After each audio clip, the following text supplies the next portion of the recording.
La Bhagavad Gita telle qu'elle est, par sa divine grâce, A.C. Bhaktivedanta Swami Prabhupada.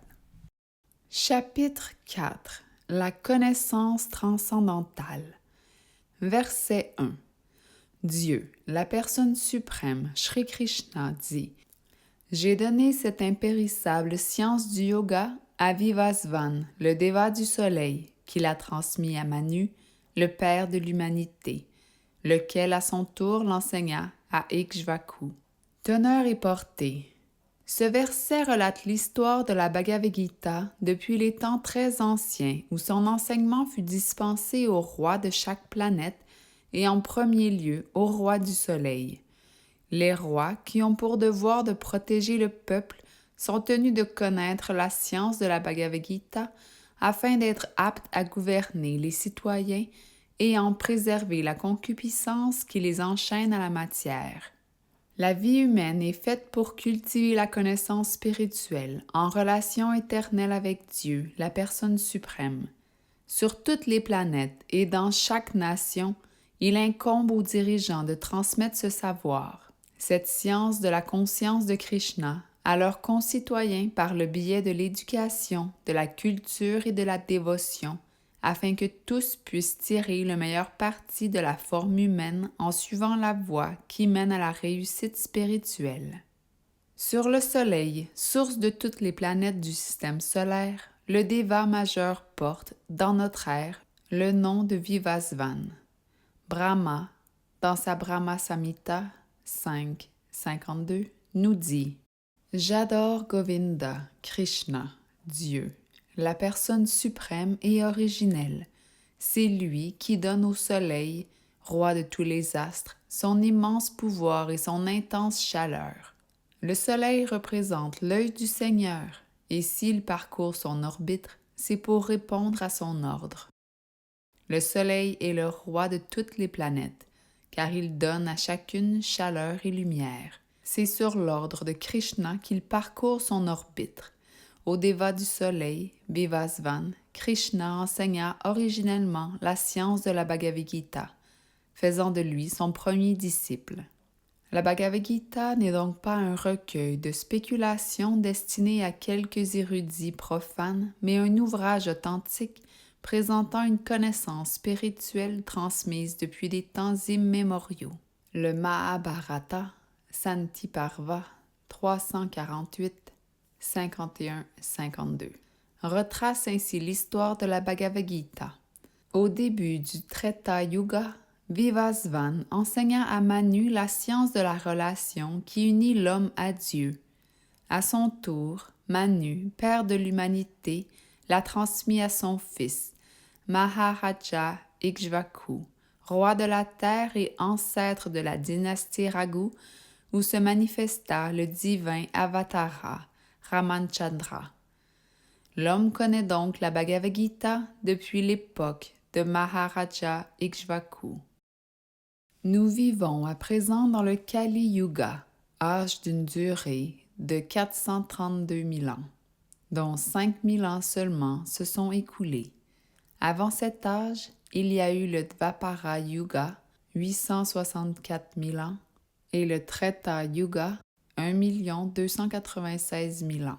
Manu enseigna donc la Bhagavad Gita à son fils et disciple Maharaja Ikshvaku, roi de la terre, il y a plus de 2 millions d'années.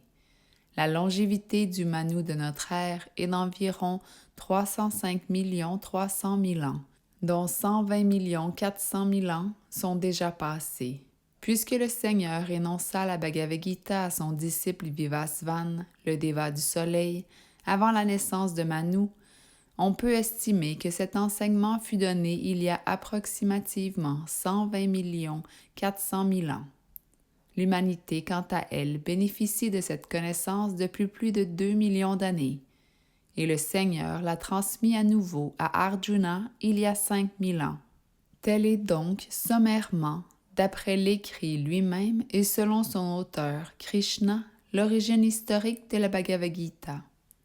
Parce qu'il était un kshatriya et l'ancêtre originel des kshatriyas Surya Vamsha, descendant du Deva du soleil, Vivasvan fut choisi en premier pour recevoir cette sagesse. La Bhagavad Gita, ayant la même authenticité que les Védas, puisqu'elle fut énoncée par le Seigneur lui-même, elle est dite Apurusheya, au-delà du savoir humain. Il convient donc de la recevoir comme on le fait pour toute instruction védique, c'est-à-dire sans l'interpréter. Les ergoteurs ont beau spéculer à leur façon sur la Gita, les conclusions qu'ils en tirent n'ont rien à voir avec le livre originel. On doit en effet accepter la Bhagavad Gita telle qu'elle est, par le biais d'une filiation spirituelle authentique, à la manière dont Ikshvaku le reçut de son père Manu, et Manu de son propre père Vivasvan, qui lui-même l'avait reçu de Krishna. Verset 2. Cette science suprême fut transmise à travers une succession disciplique et les saints rois la reçurent ainsi. Mais au fil du temps, la filiation s'est rompue et cette science, dans son intégrité originelle, semble maintenant perdue. Teneur et portée. Il apparaît clairement ici que la Bhagavad Gita était spécialement destinée aux saints rois, auquel incombait le devoir d'en appliquer les principes pour gouverner le peuple. Son but n'a certes jamais été de servir les intérêts d'êtres démoniaques qui iraient l'interpréter sans retenue et la dénaturer au détriment de tous. Quand, à des fins personnelles, des commentateurs sans scrupules la détournèrent de son objectif premier, il devint nécessaire de rétablir l'authentique succession disciplique. Il y a 5000 ans, le Seigneur en personne constata que la filiation spirituelle s'était rompue et déclara que le véritable objectif de la Bhagavad Gita semblait avoir été perdu. De même, aujourd'hui, on trouve une multitude de traductions de la Bhagavad Gita, particulièrement en anglais, dont presque aucune n'est en accord avec la succession disciplique authentique. De nombreux érudits profanes ont fait l'exégèse de la Bhagavad Gita sans reconnaître véritablement, pour la plupart, que Krishna est Dieu, la personne suprême. Ils savent néanmoins se servir de ces paroles pour leur propre profit. Cette attitude est démoniaque, car ils nient l'existence de Dieu tout en jouissant de ce qui lui appartient. Le présent ouvrage tente de répondre aux besoins pressants d'une édition de la Gita, conforme à la Parampara, succession disciplique. Si on l'accepte telle qu'elle est, la Bhagavad Gita apportera le plus grand bien à l'humanité, mais si on l'étudie comme un simple recueil de spéculations philosophiques, on perdra son temps. Verset 3. Si je t'enseigne aujourd'hui cette science très ancienne qui traite de l'union avec le Suprême, c'est parce que tu es mon dévot et mon ami, et qu'ainsi tu peux en percer le mystère transcendantal. Teneur et portée. Il y a 2 catégories d'hommes, les êtres de nature dévotionnelle et les êtres de nature démoniaque. Si le Seigneur choisit Arjuna pour recevoir cette grande science, c'est parce qu'il est son dévot et peut, par conséquent, en percer le mystère, chose impossible pour qui possède une mentalité démoniaque. Il existe de nombreuses éditions de ce remarquable ouvrage, certaines commentées par des dévots, d'autres par des personnes démoniaques. Les explications des dévots présentent l'écrit tel qu'il est, celles des athées sont par contre sans intérêt. Arjuna reconnaît Krishna comme étant Dieu, la personne suprême, et tout commentateur de la Bhagavad Gita qui marche sur ses traces sert véritablement la cause de cette grande science. Les gens à l'esprit démoniaque, pour leur part, n'acceptent pas Krishna pour ce qu'il est et ne font qu'égarer leurs lecteurs. En spéculant sur sa nature, ils les éloignent de son véritable enseignement. Il est donc recommandé de ne pas se laisser égarer dans des voies trompeuses, mais au contraire de suivre la lignée disciplique d'Arjuna pour connaître les bienfaits que procure l'admirable science de la Srimad Bhagavad Gita. Verset 4. Arjuna dit, Vivasvan, Deva du soleil, apparu bien avant toi, Comment se peut-il qu'à l'origine tu lui aies donné cette science? Teneur et portée.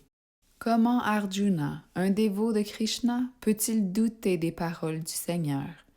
C'est qu'en fait, il ne demande pas d'éclaircissement pour lui-même, mais pour ceux qui ne croient pas en Dieu ou qui n'acceptent pas Krishna comme la personne suprême. C'est uniquement pour eux qu'Arjuna, agissant comme s'il n'était pas conscient de la nature divine de Krishna, pose cette question. Comme le montrera clairement le 10e chapitre, Arjuna sait bien que Krishna est Dieu, la personne suprême, la source de tout ce qui est, l'étape ultime de la transcendance. Mais Krishna, étant apparu sur terre en tant que fils de Devaki, comment le commun des mortels pourrait-il comprendre qu'il puisse être Dieu, la personne suprême, éternelle et originelle? Arjuna demande donc à Krishna de clarifier ce mystère. Aujourd'hui, comme de tout temps, Krishna est reconnu comme la plus grande autorité en matière spirituelle. Seuls les matérialistes démoniaques rejettent l'authenticité de ses propos. Arjuna questionne donc directement Krishna pour qu'il se décrive lui-même. Il ne veut pas s'en remettre aux dires d'athées sans scrupules qui veulent toujours dénaturer Krishna, en le décrivant d'une manière que seuls eux et leurs partisans peuvent comprendre. Comme il est dans l'intérêt de chacun de connaître la science de Krishna, le Seigneur, en dévoilant sa propre nature, apporte le plus grand bien qui soit au monde entier. Les gens de mentalité démoniaque qui analysent le Seigneur selon leur propre point de vue trouveront peut-être étranges les explications que Krishna donne sur sa propre personne, mais pas les dévots qui accueillent toujours avec joie les enseignements venant directement de lui. Parce qu'ils sont toujours avides d'en savoir plus à son sujet, les bhaktas vénèrent toujours les paroles de Krishna, paroles qui font autorité. Même les athées qui le tiennent pour un homme ordinaire seront ainsi susceptibles de reconnaître que Krishna est bien supérieur aux hommes, qu'il est la forme éternelle de connaissance et de félicité, qu'il transcende la matière et qu'il ne subit pas l'emprise des 3 gunas, pas plus que l'influence du temps et de l'espace. Un dévot comme Arjuna ne peut évidemment pas se méprendre sur la nature transcendantale de Krishna. Sa question n'a d'autre but que de défier l'athée qui considère Krishna comme un homme ordinaire sujet au mode d'influence de la nature matérielle. Verset 5. Dieu, la personne suprême, répond « Ô toi qui toujours triomphes de l'ennemi, bien que nous ayons tous deux traversé d'innombrables existences, je me souviens de toutes, quand toi, tu les as oubliées. » Teneur et portée. La Brahma Samhita 5.33 nous informe qu'il existe de très nombreuses incarnations divines. J'adore Govinda, Krishna, Dieu, la personne suprême et originelle. Il est absolu, infaillible et n'a pas de commencement. Bien que de sa personne émanent d'innombrables formes, il demeure toujours le même. Il demeure la personne originelle. Quoique le plus ancien, il garde une éternelle jeunesse. Si ces formes éternelles, bienheureuses et omniscientes, ne sont pas accessibles à l'entendement des philosophes les plus versés dans les écrits védiques, elles se manifestent toujours aux yeux des purs dévots. Puis elle poursuit ainsi. J'adore Govinda, Krishna, Dieu, la personne suprême. Il apparaît toujours en ce monde sous diverses formes, telles Rama, Nrishma, ou sous celles de nombreux avataras secondaires. Il est cependant la personne divine originelle, Krishna, qui apparaît lui aussi en ce monde. Les Védas déclarent aussi que bien qu'il soit un, sans égal, le Seigneur se manifeste sous d'innombrables formes. Il est semblable au joyau Vedurya, qui change constamment de couleur tout en restant le même. Ces multiples aspects du Seigneur ne peuvent être compris que des seuls purs dévots, et non de ceux qui se limitent à une étude superficielle des Védas. Les dévots, comme Arjuna, sont des compagnons éternels du Seigneur, et ils l'accompagnent chaque fois qu'il descend dans l'univers matériel. Ils assument alors diverses fonctions afin de le servir. Ainsi, notre verset montre qu'il y a plusieurs millions d'années, lorsque Krishna énonça la Bhagavad Gita au déva du soleil Vivasvan, Arjuna était présent, mais dans un autre rôle, et Krishna s'en souvient, quand Arjuna l'a oublié. Voilà ce qui distingue le Seigneur suprême de l'être infime émanant de lui. Arjuna, comme l'indique ce verset, est un puissant héros à même de triompher de tous ses adversaires, mais il est incapable cependant de se souvenir de ses vies passées. Par conséquent, quelle que soit son importance d'un point de vue matériel, l'être vivant ne peut jamais égaler le Seigneur. Même ses compagnons, qui sont tous des êtres libérés comme Arjuna, ne peuvent y parvenir. Le Seigneur, dit la Brahma Samhita, est infaillible, ce qui signifie qu'il n'oublie jamais son identité, même au contact de la matière. Arjuna, par contre, bien qu'il soit un dévot du Seigneur, se méprend parfois sur la véritable nature de Krishna. Mais, par la grâce divine, un dévot peut en un instant comprendre la nature infaillible du Seigneur, alors que le non-dévot ou le démon n'y parvient jamais. Les cerveaux démoniaques ne peuvent percer le sens de la Bhagavad Gita. Krishna et Arjuna sont tous deux éternels, mais l'un garde conscience d'actes accomplis des millions d'années auparavant, quand l'autre les a oubliés. C'est qu'en changeant de corps, l'être vivant oublie tout de sa vie passée, alors que le Seigneur, dont le corps Satchidananda ne subit aucune variation, se souvient de tout, il est Advaita. Son corps n'est pas différent de lui, à l'inverse de l'âme conditionnée, qui est différente de son enveloppe charnelle. Tout ce qui touche à sa personne divine est spirituel. Et parce que son corps et sa personnalité sont une seule et même chose, Krishna se distingue toujours de l'être ordinaire, même lorsqu'il descend dans l'univers matériel.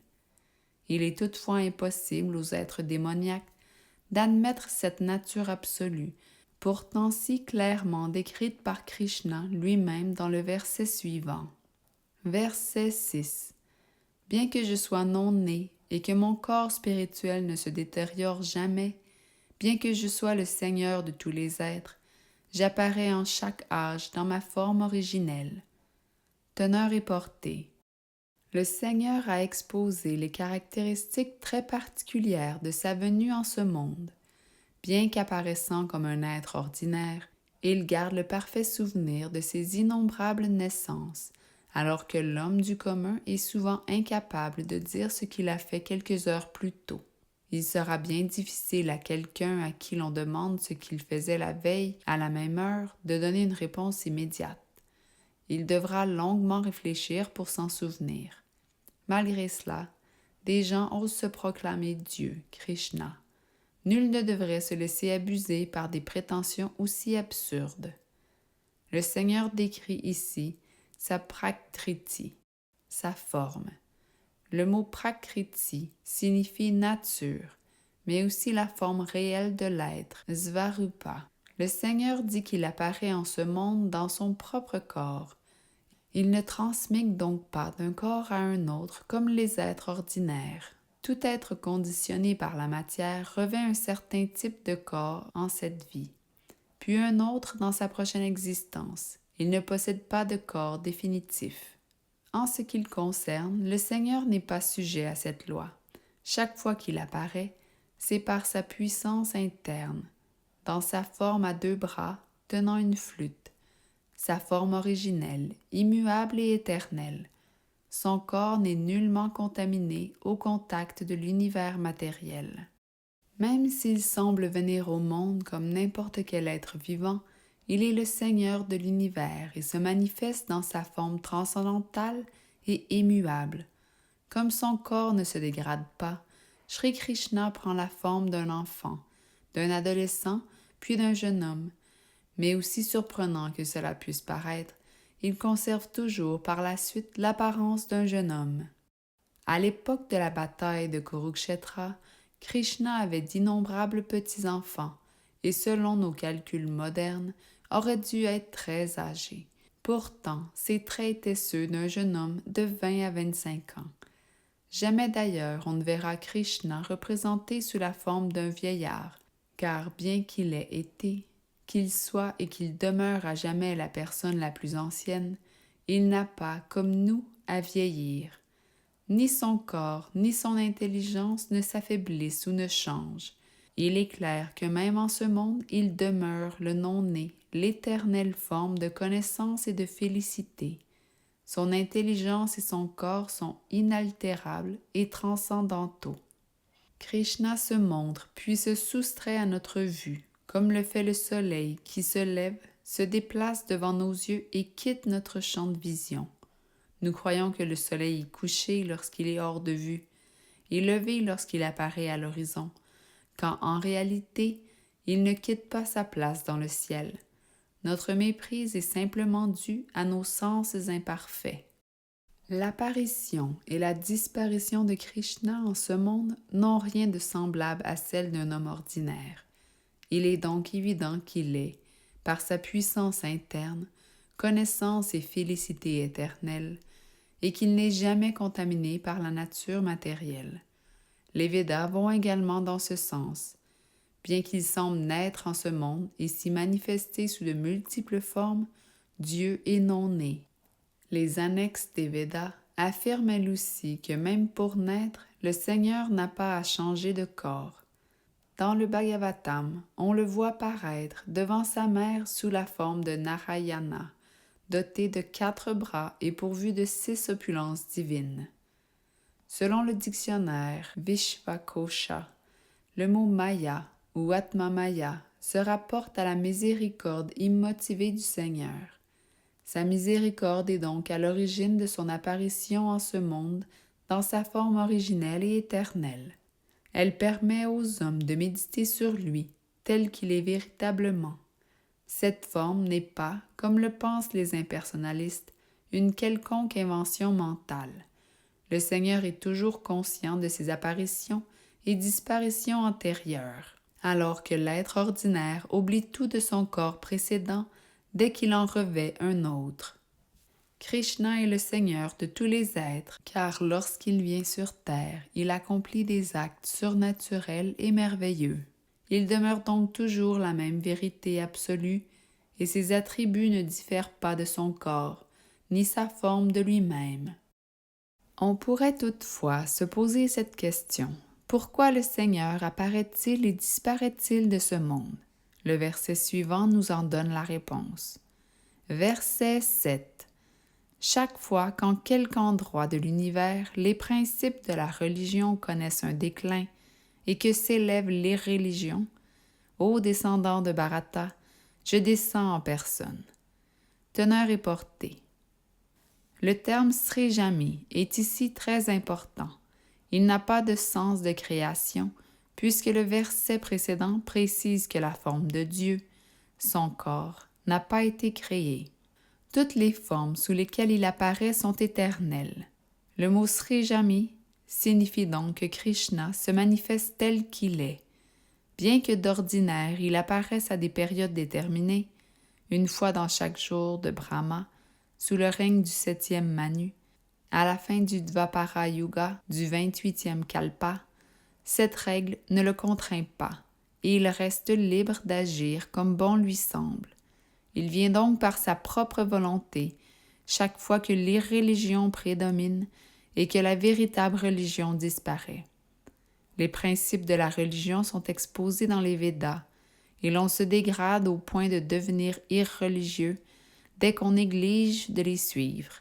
Le Bhagavatam enseigne que ces principes sont les lois de Dieu. Dieu est le seul qui puisse créer une religion. C'est donc lui qui, originellement, énonça les Védas dans le cœur de Brahma, le premier être créé. Ainsi, les principes du Dharma, de la religion, relèvent des instructions directes de Dieu, la personne suprême, et on les retrouve d'un bout à l'autre de la Bhagavad Gita. Les Védas ont pour but d'établir ces principes sous les directives du Seigneur suprême, lequel, à la fin de la Bhagavad Gita, affirme que le summum de la religion est de s'abandonner à lui seul. Les principes védiques nous conduisent donc vers un abandon total à Dieu, Et chaque fois que les hommes de nature démoniaque s'opposent au respect de ces principes, le Seigneur apparaît. Le Bhagavatam nous explique que si Bouddha, qui est une incarnation de Krishna, vint à une époque où le matérialisme avait envahi la terre, c'est que les athées s'appuyaient sur les Védas pour justifier leurs actes pervers.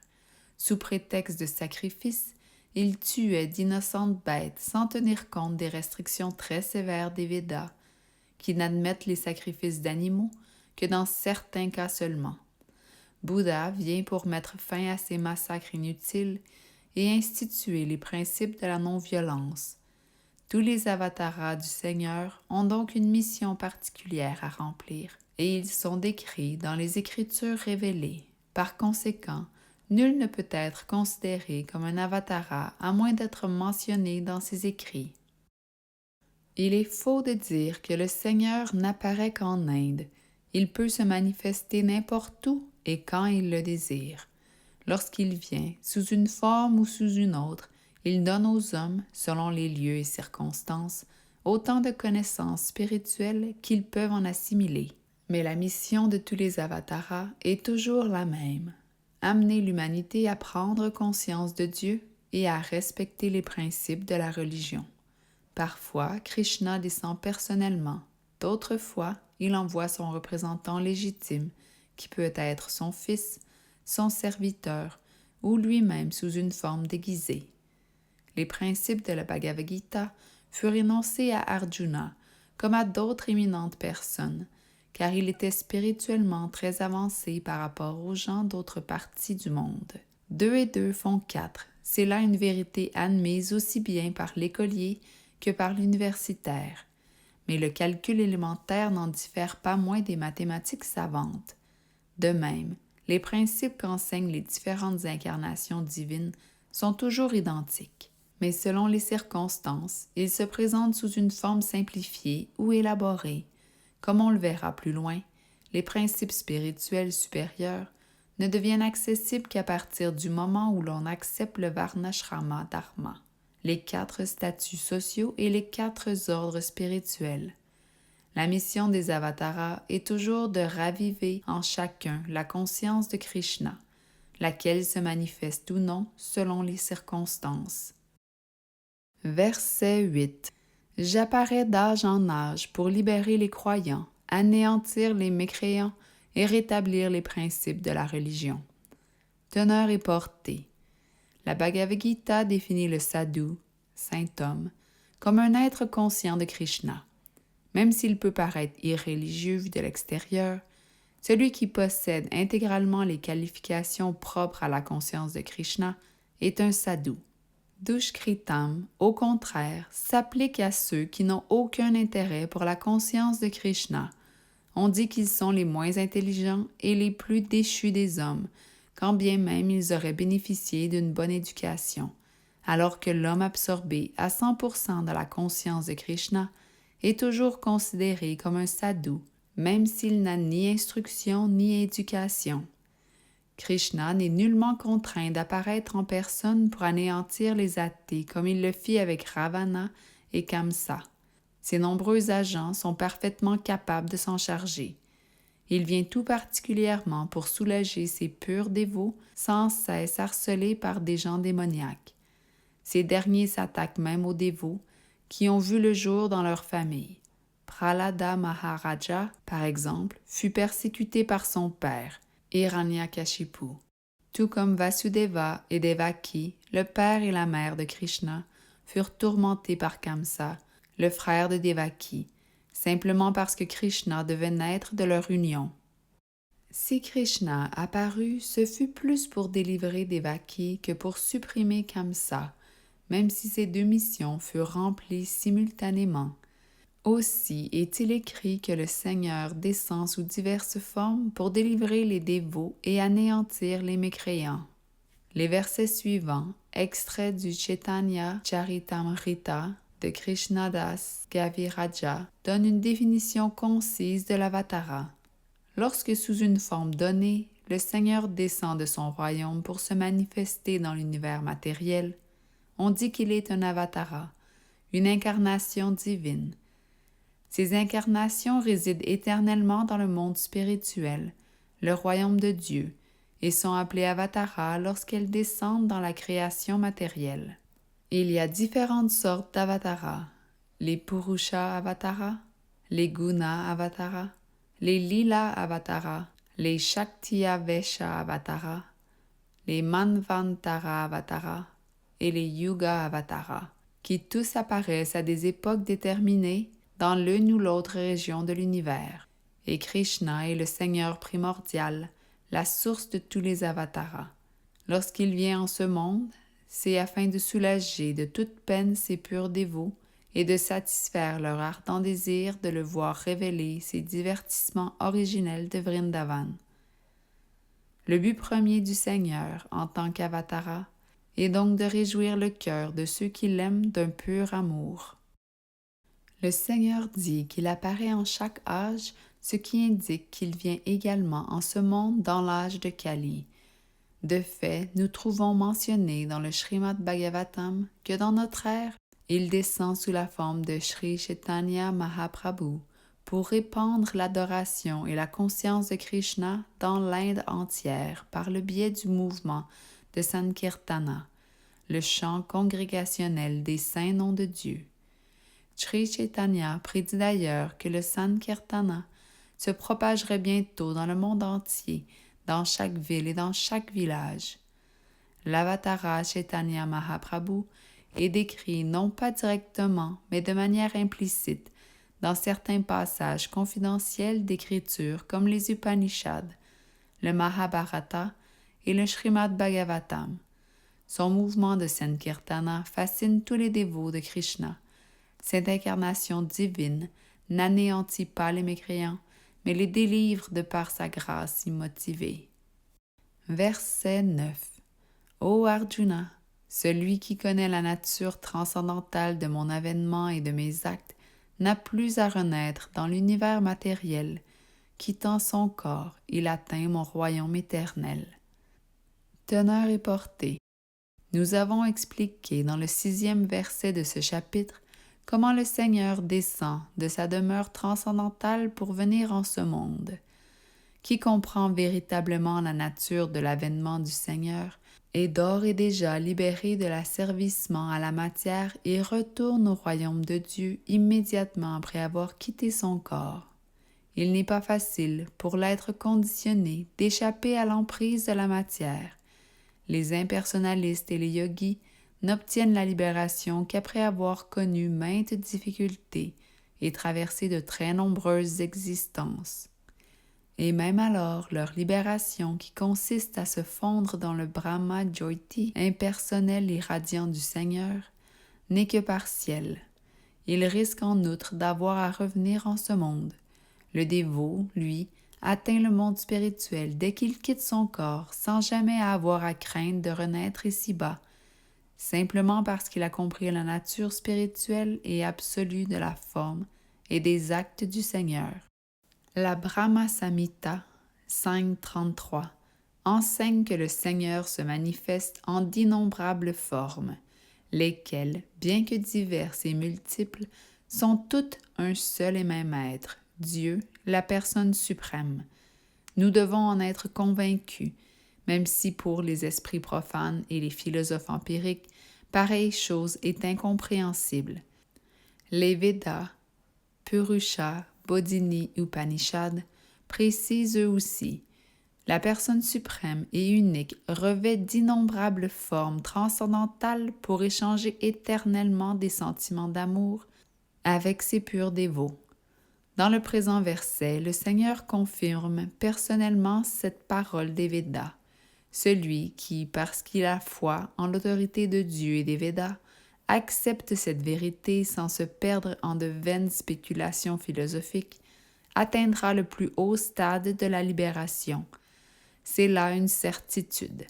L'expression Tattvam Asi trouve ici sa véritable application. Quiconque reconnaît Krishna comme l'absolu et lui dit « Tu es ce même Brahman suprême, Dieu en personne », tranche aussitôt les liens qui le retiennent à la matière et est assuré d'obtenir la compagnie transcendantale de Dieu. En d'autres termes, ce dévot sincère atteint la perfection, ce qui confirme à nouveau les Védas. Shvetashvatara Upanishad 3.8. On peut se libérer totalement du cycle des morts et des renaissances simplement en connaissant Dieu, la personne suprême. Il n'existe pas d'autre moyen. Dire qu'il n'y a pas d'autre moyen signifie que ceux qui ne comprennent pas que Krishna est Dieu restent prisonniers de l'ignorance. Ce n'est pas en léchant l'extérieur du pot de miel, en interprétant la Bhagavad Gita en fonction de son savoir profane, qu'on atteindra la libération. S'il se trouve que les philosophes empiriques jouent un rôle majeur sur la scène du monde, ils ne sont pas pour autant capables de se libérer de la matière. Ces érudits orgueilleux devront attendre qu'un dévot du Seigneur leur accorde sa miséricorde immotivée. L'homme doit donc, par la foi et la connaissance, raviver en son cœur la conscience de Krishna et ainsi atteindre la perfection. Verset 10. Libre de tout attachement, affranchi de la peur et de la colère, pleinement absorbés en moi et en moi prenant refuge, ils furent nombreux ceux qui se purifièrent grâce à cette connaissance de ma personne, et tous développèrent un pur amour pour moi. Teneur et portée. Comme nous l'avons vu, il est bien difficile pour qui est trop affecté par la matière de comprendre la nature personnelle de la vérité absolue.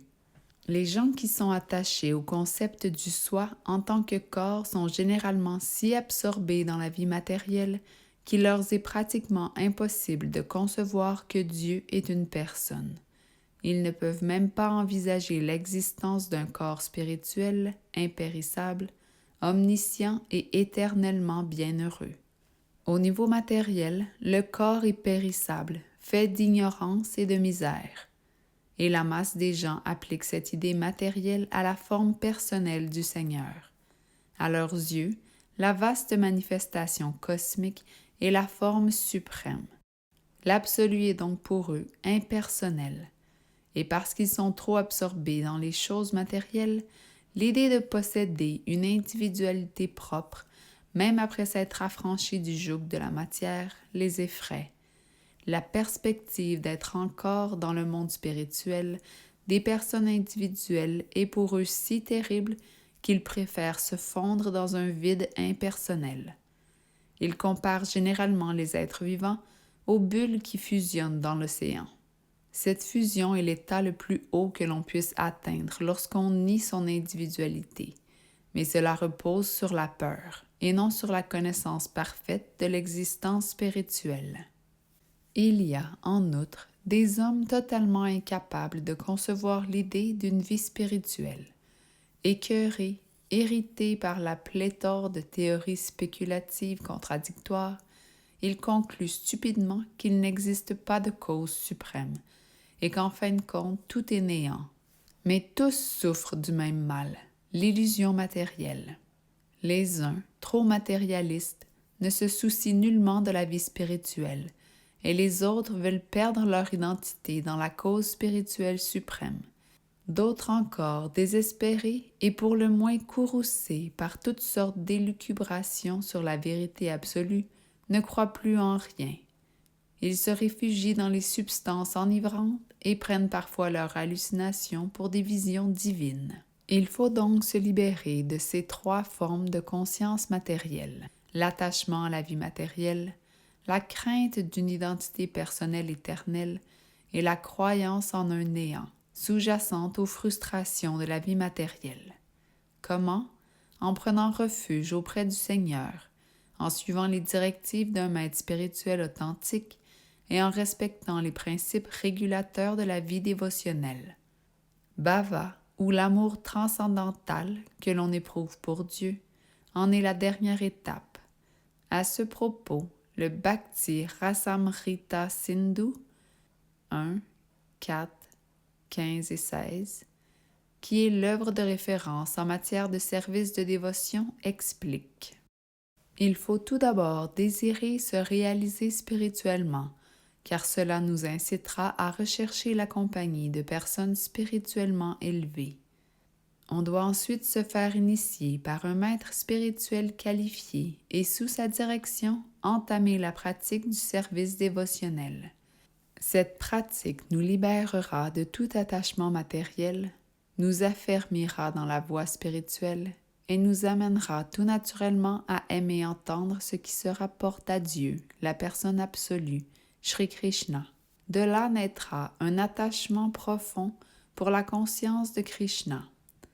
Attachement qui a pour fruit bhava, le premier degré de l'amour pour Dieu, et on obtiendra la plus haute perfection de la vie lorsqu'on atteindra prema, le pur amour de Dieu.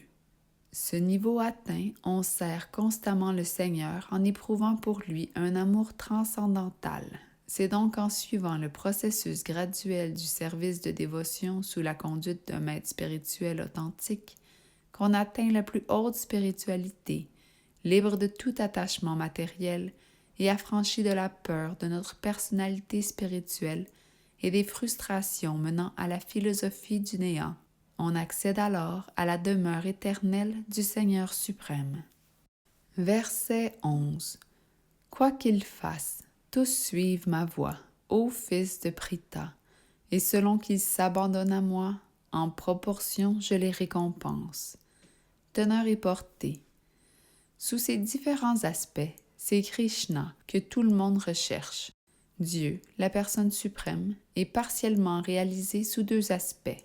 Le Brahma Jyoti, la radiance impersonnelle qui émane de son corps, et le Paramatma, l'âme suprême et omniprésente qui réside en tout être et en toute chose, y compris dans les particules atomiques. Il n'est par contre pleinement réalisé que par ses purs dévots.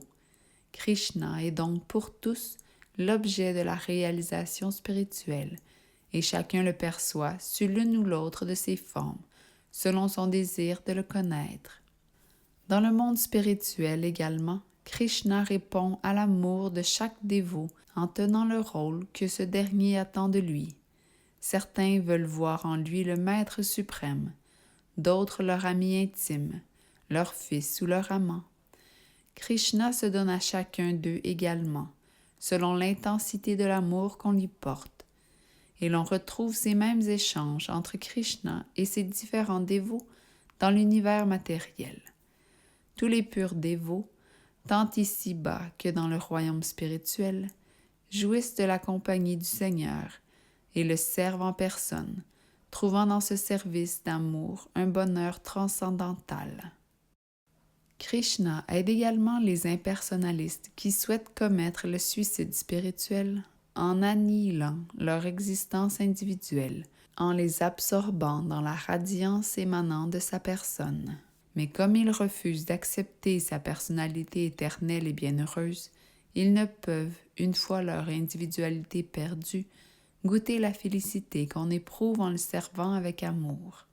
Certains même, n'étant pas encore suffisamment fixés dans la réalisation impersonnelle, retournent dans le monde afin d'y laisser s'exprimer leur désir latent pour l'action. Ils n'ont pas accès aux planètes spirituelles, mais se voient à nouveau offrir la possibilité d'agir sur l'une ou l'autre des planètes matérielles. Quant à ceux qui désirent jouir du fruit des devoirs prescrits, le Seigneur, qui est Yajñashvara, le maître de tous les sacrifices, leur accorde les résultats escomptés. Il octroie également aux yogis les pouvoirs surnaturels qu'ils convoitent. En d'autres termes, chacun, pour ce qui est des fruits de son labeur, dépend de la miséricorde de Dieu. Les diverses méthodes de réalisation spirituelle ne sont que différentes étapes sur une même voie, et à moins que nous réussissions à atteindre la perfection ultime de la conscience de Krishna, nos œuvres resteront inachevées. Le Srimad Bhagavatam 2, 3, 10 confirme ce fait. Que l'on n'ait aucun désir, comme le dévot, que l'on veuille jouir des fruits de l'acte, ou que l'on recherche la libération, on doit de tout cœur adorer Dieu, la personne suprême. On atteindra alors la perfection, dont l'apogée est la conscience de Krishna. Verset 12. Les hommes en ce monde aspirent au succès dans leurs entreprises. C'est pourquoi ils vouent un culte aux dévas et obtiennent rapidement le fruit de leurs actes intéressés. Teneur et portée. Nombreux sont ceux qui se méprennent complètement sur la nature des dévas. Même s'ils passent pour de grands érudits, ils font preuve de bien peu d'intelligence lorsqu'ils prennent les dévas pour diverses formes du Seigneur, car ceux-ci ne sont que des fragments infimes de sa personne. Dieu est un, alors que ses parties intégrantes sont innombrables. Les Védas nous disent « Nityo Nityanam », Dieu est un, et Ishvara Parama Krishna. Ce Dieu unique et suprême est Krishna. Les Devas, eux, sont des êtres distincts, Nityanam, dotés par Krishna de pouvoirs plus ou moins importants pour régir l'univers matériel. Jamais ils n'égalent Dieu, qu'on le nomme Krishna, Narayana ou Vishnu, et l'on doit considérer comme athée, Pachandi, quiconque croit le contraire. Même Brahma et Shiva, les Devas les plus importants, rendent un culte au Seigneur suprême et ne sauraient lui être comparés. Cependant, aussi incroyable que cela puisse paraître, il y a des gens assez sots pour vouer un culte aux différentes personnalités de ce monde, adhérant ainsi au concept erroné de l'anthropomorphisme ou de zoomorphisme. Les mots Iya Devata désignent un puissant personnage, homme ou deva, de l'univers matériel. Mais Narayana ou Krishna, le Seigneur suprême, n'est pas de ce monde. Dieu transcende la manifestation matérielle. Même Shripada Shankaracharya, le chef de file des impersonnalistes, affirme que Narayana, Krishna, se situe au-delà de la création matérielle. Malgré cela, des hommes bornés, Rita Gnana, rendent un culte aux Devas, car ils désirent des résultats matériels immédiats. Ils les obtiennent sans réaliser qu'ils sont impermanents et qu'ils ne sont destinés qu'aux moins intelligents. Les gens véritablement intelligents vivent dans la conscience de Krishna et n'ont nul besoin de rendre un culte à des Devas comparativement insignifiants pour des bienfaits immédiats certes, mais éphémères. Les Devas, comme les adorateurs, disparaissent avec l'univers matériel. Leurs bienfaits sont donc matériels et temporaires. Bien que les univers et leurs habitants, incluant les Devas et leurs fidèles, ne soient que des bulles dans l'océan cosmique, l'humanité poursuit fiévreusement les biens provisoires de ce monde, terre, famille, plaisir, etc. Et pour les acquérir, elle n'hésite pas à rendre un culte aux Devas ou à de puissantes personnalités. Qu'un homme, en flattant un chef politique, obtienne un poste gouvernemental, et il croira bénéficier de la plus grande faveur. Les gens s'abaissent devant des prétendus dirigeants et gros bonnets afin d'obtenir d'eux quelques bienfaits fugaces. Ils ne s'intéressent évidemment pas à la conscience de Krishna, qui peut seul mettre un terme aux maux de l'existence matérielle. Ils n'aspirent qu'au plaisir de ce monde, et pour y accéder plus aisément, se laissent séduire par le culte des Devas, ces êtres investis de pouvoir par le Seigneur. Ce verset atteste du peu d'intérêt que les hommes ont en général pour la conscience de Krishna. Il nous explique que leur principal objectif est le plaisir matériel, et comment, pour l'obtenir, ils vouent un culte à quelque puissant personnage. Verset 13. J'ai créé les 4 divisions de la société en fonction des 3 gunas et des activités qui s'y rattachent, mais sache que, bien que j'en sois le créateur, je demeure non agissant, car je suis immuable. Teneur et portée. Le Seigneur est le créateur de tout ce qui est. Tout naît de lui, tout est maintenu par lui, et après l'annihilation, tout repose en lui. C'est donc lui qui créa les 4 classes de la société, à savoir les brahmanas, les hommes de haute intelligence dont la vie est inspirée de la vertu, les kshatriyas, chargés d'administrer la société et influencés, eux, par la passion, les vaishyas, responsables du commerce qui subissent l'ascendant de la passion et de l'ignorance, et les shudras, la classe des travailleurs qui, eux, vivent sous l'emprise de l'ignorance. Bien qu'il soit le créateur des 4 divisions sociales, Krishna n'appartient à aucune d'elles, car il n'est pas comme l'être humain, une âme conditionnée. La société humaine s'apparente à n'importe quelle société animale, mais afin que l'homme s'élève au-dessus du stade animal et que soit favorisé l'épanouissement systématique de la conscience de Dieu, Le Seigneur a institué cette organisation sociale. Le caractère et les activités d'un être sont déterminés par les modes d'influence de la nature et seront décrits dans le 18e chapitre. L'homme conscient de Krishna est supérieur au Brahmana. Le Brahmana est par définition celui qui connaît le Brahman, la vérité absolue et suprême, mais il n'appréhende le plus souvent que l'aspect impersonnel de Sri Krishna. Le dévot, le Vaishnava, transcende la connaissance limitée du Brahmana et parvient à connaître Krishna, Dieu, la personne suprême, ainsi que ses émanations plénières, Rama, Nrishima, Varaha, etc. À l'instar de Dieu, l'être conscient de Krishna transcende ce système de division sociale et toute considération de race, de nation et de communauté. Verset 14. Nulle action ne m'affecte, et jamais je n'aspire aux fruits de l'acte. Celui qui me connaît comme tel ne s'empêtre pas dans les conséquences de ses actes. Teneur et portée. Tout comme dans certaines constitutions, le souverain est dit n'être sujet ni à l'erreur ni aux lois de l'État. Le Seigneur n'est pas touché par les activités de ce monde, bien qu'il en soit le créateur. Il crée, mais reste au-delà de sa création, tandis que les êtres vivants qui sont toujours enclins à dominer le monde sont liés aux conséquences de leurs activités matérielles.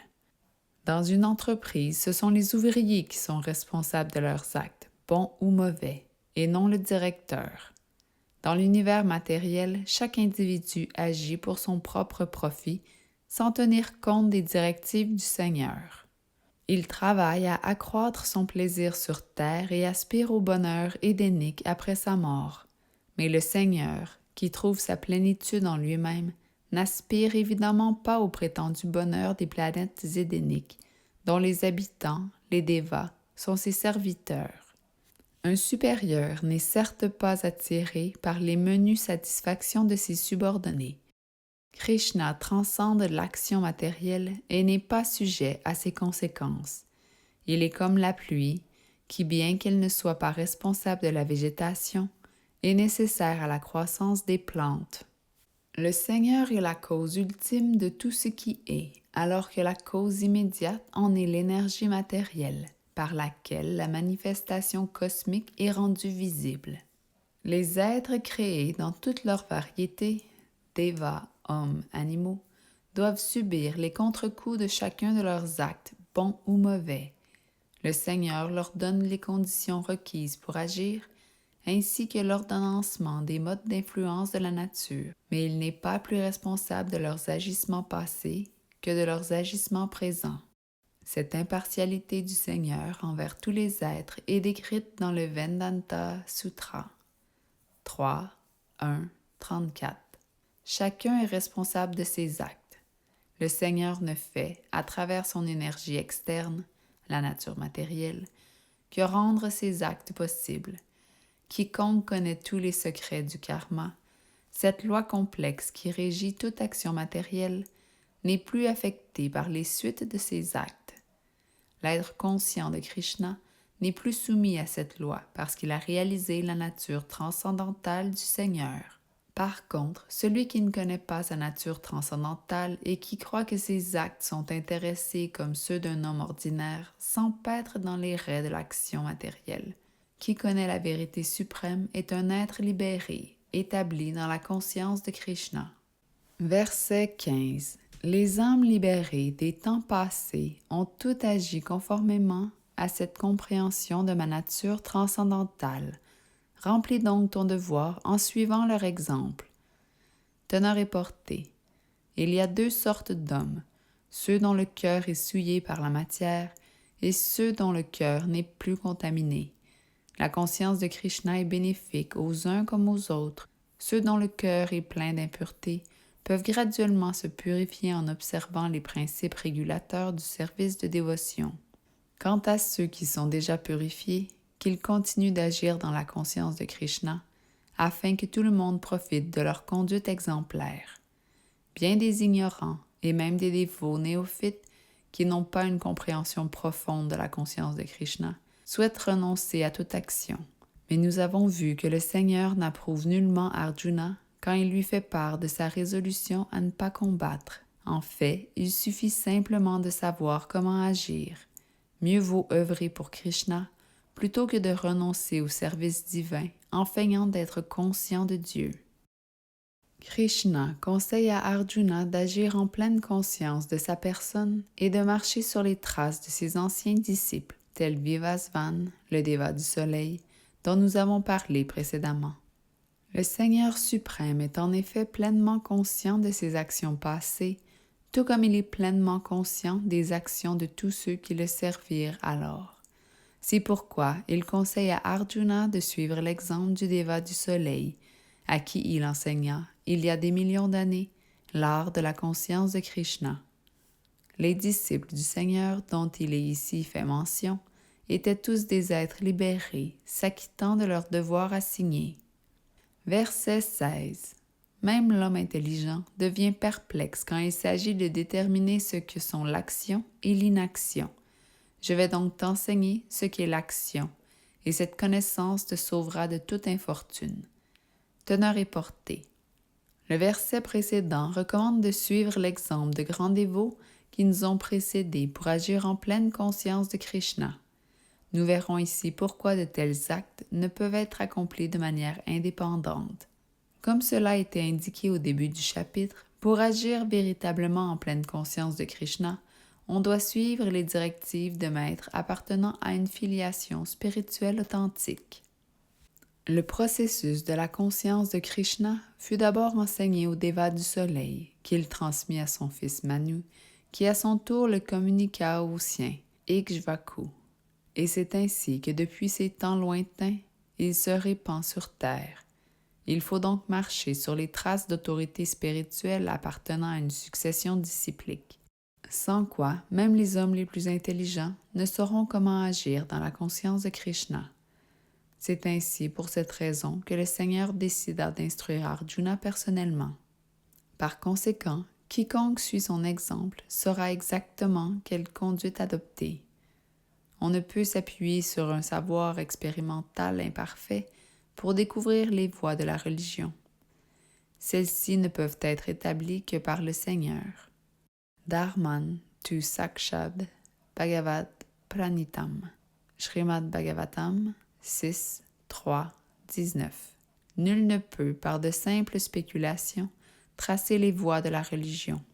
Aussi faut-il suivre l'exemple des grandes autorités spirituelles que sont Brahma, Shiva, Narada, Manu, les Kamaras, Kapila, Prahlada, Bhishma, Shukadeva Goswami, Yamaraja, Janaka et Bali Maharaja. Comme on ne peut compter sur ses propres élucubrations pour savoir ce qu'est la spiritualité, la réalisation spirituelle, Krishna accorde sa miséricorde immotivée à ses dévots. En présence d'Arjuna, il définit personnellement ce que sont l'action et l'inaction. Seule l'action accomplie dans la conscience de Krishna peut nous délivrer des raies de l'existence matérielle. Verset 17. La nature de l'action est fort complexe et difficile à comprendre. Il faut donc bien distinguer l'action légitime, l'action condamnable et l'inaction. Teneur et portée. Quiconque est sérieusement déterminé à échapper aux griffes de la matière doit être capable de différencier l'action de l'inaction et des actes contraires aux Écritures. Ce sujet fort complexe demande une grande attention. Pour comprendre la conscience de Krishna et le mode d'action qu'elle implique, il faut donc d'abord connaître la nature de la relation qui nous unit au Suprême, c'est-à-dire réaliser pleinement que tous les êtres sont ses serviteurs éternels et que l'on doit par conséquent agir dans la conscience de Krishna. C'est à cette conclusion que la Bhagavad Gita nous amène. Toute interprétation contraire ne pourra que nous entraîner dans les domaines de l'action prohibée, vikarma. Il faut, pour bien comprendre cela, vivre au contact d'être pleinement conscient de Krishna et recevoir d'eux la clé du savoir, ce qui a même valeur que de la recevoir directement du Seigneur. Sinon, même le plus intelligent des hommes restera perplexe. Verset 18. Celui qui voit l'inaction dans l'action et l'action dans l'inaction, se distingue entre tous par son intelligence, et bien qu'il soit engagé dans toutes sortes d'activités, il se situe à un niveau purement spirituel. Teneur et portée. Qui agit dans la conscience de Krishna échappe automatiquement aux chaînes du karma, ses actes ne visant que la satisfaction de Krishna. Il ne jouit ni ne souffre de leurs effets. Bien qu'il ne cesse jamais d'agir, il s'élève au-dessus de la masse des gens car il fait tout pour Krishna. Akarma signifie action sans conséquence. L'impersonnaliste, qui craint que les réactions générées par ses actes ne fassent obstacle à son progrès spirituel, cesse toute action.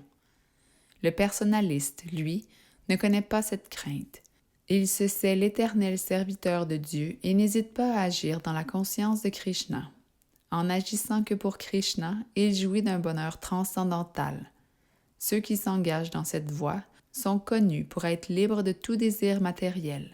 C'est parce qu'ils ont conscience d'être éternellement subordonnés à Dieu qu'ils sont immunisés contre les suites de l'acte. Verset 19. Celui qui agit sans aucun désir de jouissance matérielle possède la pleine connaissance. Les sages affirment que le feu du parfait savoir a réduit en cendres les conséquences de ses actes. Teneur et portée. Pour comprendre les actes d'une personne consciente de Krishna, il faut posséder soi-même la connaissance totale. Le fait qu'un homme conscient de Krishna échappe à l'attrait des plaisirs matériels prouve bien que le feu de la parfaite connaissance de sa condition éternelle de serviteur de Dieu a réduit en cendres les répercussions de ses actes. On pourrait comparer son savoir à un feu qui aurait le pouvoir de consumer toutes les conséquences matérielles de ses actes. Verset 20. Totalement détaché du fruit de ses actes, toujours satisfait et indépendant, bien qu'il soit continuellement actif, il n'accomplit aucun acte intéressé. Teneur et portée. C'est seulement en agissant dans la conscience de Krishna, à seule fin de satisfaire Dieu, que nous pourrons nous libérer de l'enchaînement action-réaction. Le pur dévot n'agit que par amour pour le Seigneur et n'éprouve de ce fait aucune attirance pour les fruits de ses actes. Il ne se sent pas non plus vraiment concerné par les besoins physiques, car il s'en remet totalement à Krishna. Insoucieux d'acquérir davantage de biens ou de protéger ceux qu'il possède déjà, il remplit simplement son devoir du mieux possible et pour les résultats, fait confiance à Krishna. Ainsi détaché, il n'est jamais assujetti aux conséquences de ses actes, bons ou mauvais. En quelque sorte, il n'agit pas, puisque ses actes sont akarma, qu'il n'entraîne pour lui aucune réaction matérielle. Toute activité dénuée de conscience de Krishna est au contraire vikarma et enchaîne son auteur, ainsi qu'on l'a expliqué précédemment. Verset 21. L'homme qui illumine une telle connaissance agit en maîtrisant parfaitement son mental et son intelligence. Il se défait de tout sentiment de possession et n'agit que pour subvenir à ses plus stricts besoins. Il n'est donc pas touché par les réactions consécutives aux activités pécheresses. Teneur et portée. L'être conscient de Krishna n'attend aucun résultat, positif ou négatif, de ses actes. Il maîtrise parfaitement son mental et son intelligence. Parce qu'il se sait partie intégrante du Seigneur suprême, il comprend que ses actes, en tant que partie du tout, ne dépendent pas de lui-même, mais du Seigneur, qui agit à travers lui. Il est comme la main qui dépend du corps entier pour se mouvoir. Une personne consciente de Krishna unit toujours ses désirs à ceux du Seigneur. Ses actes ne sont jamais motivés par le fait qu'elle pourra jouir des plaisirs matériels. Elle agit exactement comme la pièce d'une machine. Comme on huile et nettoie une machine pour qu'elle fonctionne bien, l'homme conscient de Krishna subvient à ses besoins par son travail afin d'être toujours prêt à servir le Seigneur avec amour et dévotion. Il est donc protégé des répercussions de tout ce qu'il entreprend. Comme l'animal domestique qui n'a pas de véritable indépendance et qui jamais ne s'oppose à la volonté de son maître, son corps ne lui appartient pas. Un dévot de Krishna, pleinement absorbé dans la réalisation de soi, n'a guère le temps et l'envie de posséder quoi que ce soit de matériel. Pour maintenir son corps, il n'amasse pas d'argent de façon malhonnête. Ainsi, il ne se laisse pas souiller par le péché et s'affranchit des suites de ses actes. Verset 22. Pour qui se satisfait de ce qui lui vient naturellement, pour qui est affranchi de la dualité et de l'envie, et voit d'un même œil l'échec et la réussite, il n'est jamais d'enchaînement aux actes. Teneur et portée. L'homme conscient de Krishna ne s'occupe de son corps que dans la limite du nécessaire. Satisfait de ce qui lui vient naturellement, il ne mendie pas, il n'emprunte pas, mais fournit un travail honnête dans la mesure de ses capacités. Ce qu'il obtient ainsi le contente pleinement. Il n'a pas, pour subsister, à dépendre d'autrui. Il ne laisse pas non plus son service à autrui entraver son service à Krishna. Il peut toutefois, pour le service de Krishna, accomplir n'importe quelle action sans être aucunement troublé par les dualités du monde matériel. Transcendant les dualités, chaleur et froid, joie et peine, etc., il est prêt à tout pour satisfaire Krishna et demeure résolu dans l'échec comme dans le succès. Voilà quelques-unes des qualités qui se manifestent chez celui qui possède le savoir transcendantal. Verset 23. Les actes de celui qui agit avec la connaissance absolue et s'est affranchi de l'influence des trois gunas se fondent dans la transcendance. Teneur et portée. Celui qui devient pleinement conscient de Krishna s'affranchit de l'emprise des dualités et de la souillure des modes d'influence de la nature. Il peut obtenir la libération car il connaît sa position constitutive en rapport avec Dieu. Ses pensées ne s'écartent donc plus un instant de la conscience de Krishna. Il offre tout ce qu'il fait à Krishna, le Vishnu originel. Chacun de ses actes devient un sacrifice, puisqu'il a pour seul objet la satisfaction de la personne suprême, Vishnu, Krishna. Les suites de ses actes se fondent dans la transcendance. Il ne subit donc pas d'effet matériel. Verset 24. Parce qu'il prend pleinement part aux activités spirituelles dans lesquelles l'offrande et la consommation de l'offrande sont l'une et l'autre de nature divine, l'homme complètement absorbé dans la conscience de Krishna est assuré d'atteindre le royaume de Dieu. Teneur et portée. Il est ici expliqué que le fait d'agir d'une manière consciente de Krishna conduit l'homme à la perfection spirituelle. La conscience de Krishna couvre une grande variété d'activités qui seront décrites dans les versets suivants. Mais ici, seul le principe de l'action dans la conscience de Krishna est énoncé, les actes de l'être conditionné étant obligatoirement souillés au contact de la matière, il lui faut quitter cet environnement. Comment? En appliquant les principes de la conscience de Krishna. Par exemple, un homme qui souffre du ventre parce qu'il a abusé de produits laitiers guérira avec du lait caillé, même s'il s'agit aussi d'un produit laitier. De même, l'âme conditionnée, en adoptant la conscience de Krishna exposée dans la Gita, guérira du mal matériel. Ce processus s'appelle yajna, ou activité, sacrifice, accompli pour la satisfaction de Vishnu, Krishna. Plus on dédie ses actes à Vishnu, en s'absorbant complètement dans la conscience de Krishna, plus l'atmosphère se spiritualise. Le mot Brahma, Brahman, signifie spirituel. Le Seigneur est purement spirituel, comme l'est la radiance qui émane de son corps transcendantal, le Brahma Jyoti. Du fait que tout ce qui existe se trouve dans ce Brahma Jyoti, ce qu'on nomme matière, et ce Jyotir, recouvert du voile de l'illusion, Maya, ou du plaisir des sens. Or, grâce à la conscience de Krishna, on peut en un instant déchirer ce voile. L'offrande, la consommation de l'offrande, l'office, l'officiant et le fruit du sacrifice sont, lorsqu'ils sont réunis, le Brahman, la vérité absolue. L'absolu, enveloppé du voile de Maya, prend le nom de matière, matière qui retrouve sa qualité spirituelle dès qu'elle est mise au service de la vérité absolue. La conscience de Krishna permet de reconvertir en Brahman notre conscience présente, engluée dans l'illusion. Absorber totalement son mental dans la conscience de Krishna, c'est être en samadhi, en extase contemplative, et tout acte accompli dans cette conscience transcendantale est un yajna, un sacrifice offert à l'absolu, où l'auteur, l'offrande, la consommation, l'officiant et les fruits du sacrifice ne font plus qu'un dans l'absolu, le Brahman suprême. Telle est la voie de la conscience de Krishna.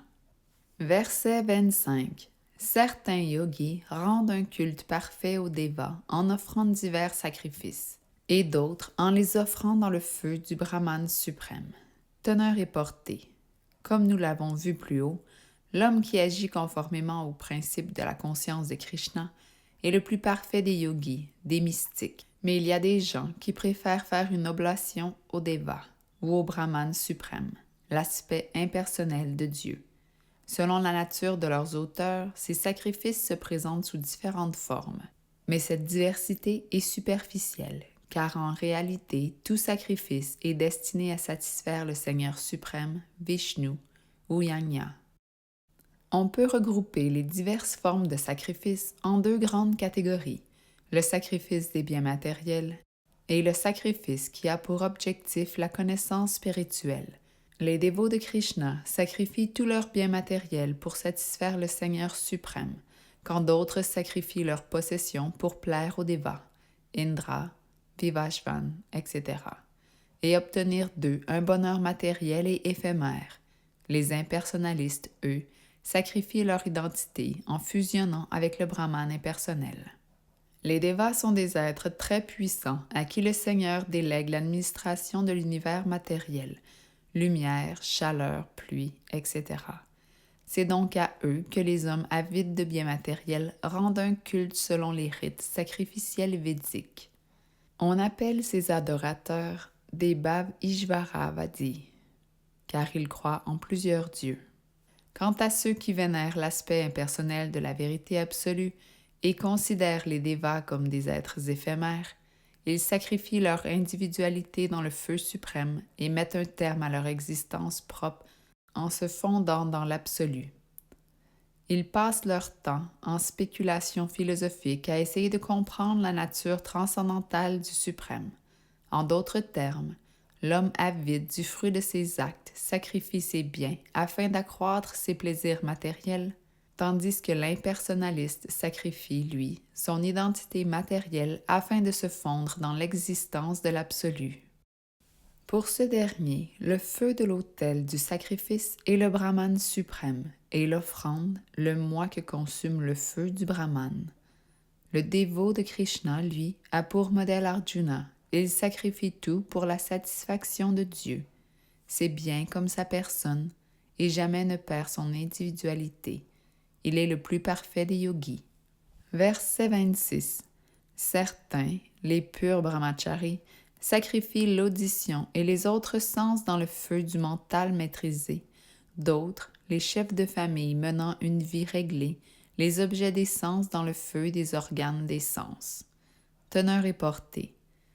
Les membres des 4 divisions de la société humaine, le brahmachari, le grihastha, le vanaprastha et le sannyasi, sont destinés à devenir de parfaits yogis ou spiritualistes. La vie humaine, contrairement à la vie animale, où tout gravite autour de la satisfaction des sens, a pour but la perfection spirituelle, perfection que les 4 ordres de la société permettent graduellement d'atteindre. Les brahmacharis, les étudiants qui ont été confiés à un maître spirituel authentique, apprennent à maîtriser leur mental en s'abstenant de tout plaisir matériel. Ils n'écoutent rien d'autre que ce qui a trait à la conscience de Krishna, l'écoute étant à la base de toute compréhension. Le pur brahmachari s'adonne entièrement à l'exercice du Harer Namanukirtanam, chanter et écouter les gloires du Seigneur. Il s'abstient volontairement de prêter l'oreille au son matériel et se concentre sur la vibration sonore et transcendantale du mantra Hare Krishna. Quant au grihastha, le mariage et la vie familiale lui donnent droit à certains plaisirs matériels, mais il n'en use que de façon très restreinte. L'homme est en général attiré par les plaisirs charnels, l'intoxication et la consommation de chair animale. Mais le chef de famille menant une vie réglée ne se livre pas sans restriction à ses plaisirs, qu'ils soient sexuels ou autres. Le mariage fondé sur les principes religieux est le propre de toute société civilisée. car il constitue le moyen de restreindre les activités sexuelles. Cette maîtrise de soi est une autre forme de yajna, car le grihasta sacrifie ainsi sa tendance à jouir des sens pour la cause d'une vie plus élevée, une vie spirituelle. Verset 27. Ceux qui désirent atteindre la réalisation spirituelle par la maîtrise des sens et du mental offrent en oblation dans le feu du mental maîtrisé les activités de leur sens et de leur souffle vital. Teneur et portée. C'est au yoga de Patanjali qu'il est fait référence ici. Dans son Yoga Sutra, l'âme est dite Pratyag Atma ou Parag Atma. L'âme est Parag Atma aussi longtemps qu'elle reste attachée au plaisir matériel, mais devient Prityag Atma dès qu'elle s'en détache. L'âme conditionnée est influencée par les différentes fonctions des 10 sphères vitaux du corps, Vayus, que l'on perçoit quand on respire. Le yoga de Patanjali offre une technique qui permet de contrôler les fonctions respiratoires de manière à ce qu'elles favorisent, en l'âme, le détachement de la matière. Le but ultime de ce système de yoga est d'atteindre l'état de Pratyag Atma, où l'âme est détachée de toute activité matérielle. La fonction du prana vayu est de régir l'interaction des sens et de leurs objets. Il permet à l'oreille d'entendre, aux yeux de voir, au nez de sentir, à la langue de goûter, aux mains de toucher. Ces activités se déroulant toutes hors du soi. L'apana vayu est descendant, l'udana vayu ascendant, le vayana vayu rétrécit et agrandit, et le samana vayu établit l'équilibre. Dès qu'un homme est éclairé par la connaissance, il peut utiliser chacun de ces airs dans sa quête de la réalisation spirituelle. Verset 28. Ayant fait des vœux stricts, certains sont éclairés par le sacrifice de leurs biens matériels, d'autres par l'accomplissement de sévères austérités ou la pratique des 8 phases du yoga mystique, d'autres encore par une étude des Védas visant au savoir absolu. Teneur et portée. Ces sacrifices peuvent être classés en plusieurs catégories. Pour certains, sacrifier consiste à donner des biens en charité. En Inde, par exemple, princes et riches marchands fondent de multiples institutions charitables. Dharma Shala, Anakshetra, Atiti Shala, Anathalaya, Vidyapita. Dans d'autres pays, ce sont des hôpitaux, des hospices de vieillards et autres institutions semblables dont la fonction est de fournir gratuitement nourriture, éducation et soins médicaux aux indigents. Ces actes charitables ont pour nom Draviyamaya Yajna. D'autres sacrifices, propres à ceux qui désirent améliorer leurs conditions de vie ou s'élever jusqu'aux planètes supérieures, comprennent diverses ascèses, tels le Chandrayana et le Chaturmasya. Ces ascèses exigent que l'on fasse des vœux sévères en observant scrupuleusement des règles strictes. L'ascète observant le Chaturmasya, par exemple, ne se rasera pas pendant 4 mois de l'année, de juillet à octobre, s'abstiendra de certains aliments, ne fera pas plus d'un repas par jour et ne sortira pas de sa maison. Ce sacrifice du confort s'appelle Tapomaya Yajna. D'autres sacrifices encore, qui portent le nom de Yoga Yajna, aident à obtenir en ce monde certaines perfections et sont pratiqués par les adeptes du yoga mystique, le yoga de Patanjali, dont l'objectif est de se fondre en l'absolu. Le Hatha Yoga ou l'Astanga Yoga, dont le but est l'acquisition de pouvoirs surnaturels, ou par les pèlerins qui visitent les lieux saints. Une autre forme de sacrifice, nommée Svadhyaya Yajna, consiste à étudier les écrits védiques, plus particulièrement les Upanishads, les Vedanta Sutras ou la philosophie du Sankhya. Tous ces yogis accomplissent avec constance leurs sacrifices respectifs afin d'obtenir des conditions de vie supérieures.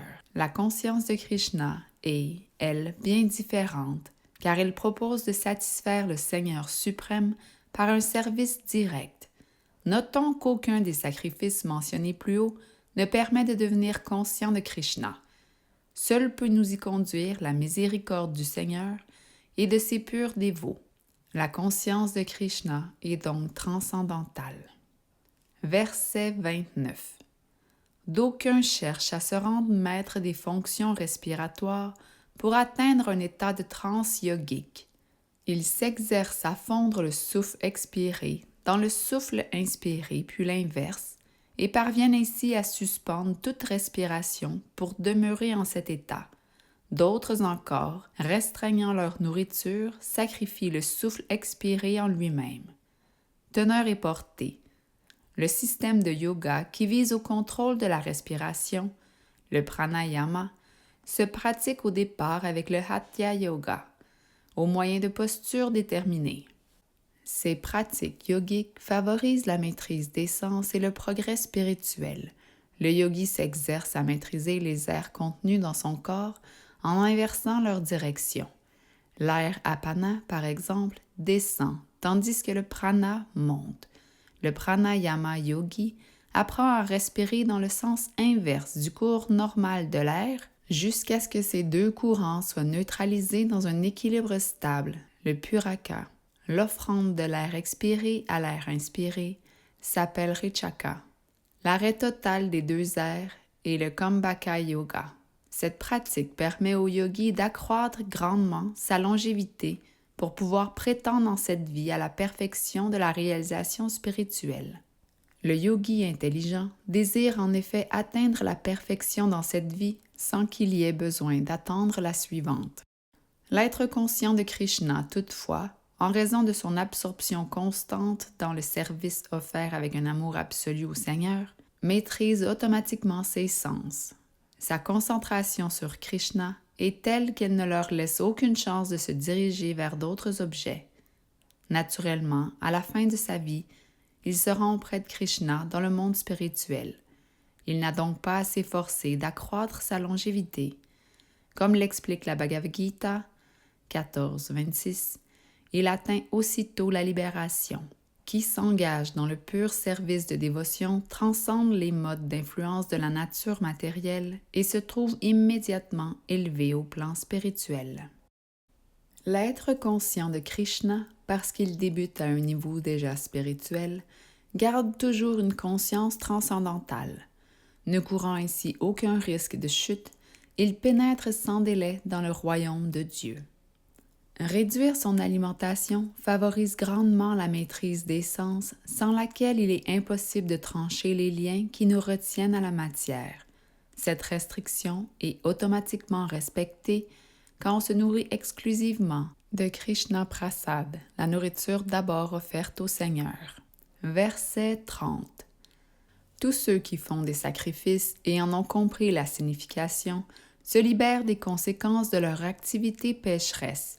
Ayant goûté au nectar des fruits de l'acte sacrificiel, ils progressent vers la destination suprême et éternelle. Teneur et portée. La description que nous avons faite des diverses formes de sacrifice, le sacrifice des possessions matérielles, l'étude des Védas ou des différentes doctrines philosophiques et la pratique du yoga, a montré qu'elles visaient toutes à la maîtrise des sens. Puisque l'ardent désir de jouir de nos sens est la cause première de l'existence matérielle, il est impossible, à moins de s'en défaire, d'atteindre le niveau de la vie éternelle, de la connaissance et de la félicité totale qui se trouve dans le domaine éternel, la sphère du Brahman. Les sacrifices mentionnés dans les versets précédents aident l'homme à se laver des conséquences de ses péchés. Cet avancement spirituel lui assure non seulement le bonheur et la prospérité dans cette vie, mais aussi l'accès au royaume éternel, que ce soit en fusionnant dans le Brahman impersonnel ou en vivant auprès de Dieu, la personne suprême. Verset 31. Ô meilleur des courroux, sache que sans accomplir de sacrifice, on ne peut vivre heureux en ce monde ou dans cette vie. Que dire de la suivante? Teneur et portée. Quelles que soient nos conditions de vie en ce monde, nous ignorons tous quelle est notre véritable nature. En vérité, la vie ici-bas est le résultat des multiples conséquences de nos péchés. L'ignorance est la cause d'une vie pécheresse qui, à son tour, est à l'origine de notre séjour prolongé dans l'univers matériel. La forme humaine étant la seule forme qui permette de sortir de cette prison matérielle, les Védas donnent à l'homme la possibilité de s'échapper. En lui montrant les voies des pratiques religieuses, de la prospérité économique et des plaisirs réglés, et en lui offrant un moyen de quitter une fois pour toutes sa condition misérable. Les pratiques religieuses, les différents types de sacrifices recommandés plus haut, permettent de résoudre automatiquement l'ensemble des problèmes économiques. En accomplissant ces yajnas, on obtient toute la nourriture nécessaire à la vie, lait, céréales, etc., même en cas de prétendue surpopulation. Mais une fois l'estomac rassasié, l'homme veut contenter ses sens.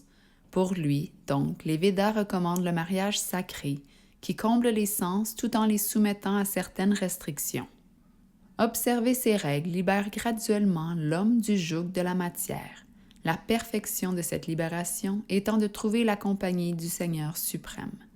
Puisque les sacrifices, yajnas, mènent à la perfection, comment celui qui n'est pas prêt à les accomplir peut-il espérer une vie heureuse dans ce corps ou dans le prochain sur une autre planète?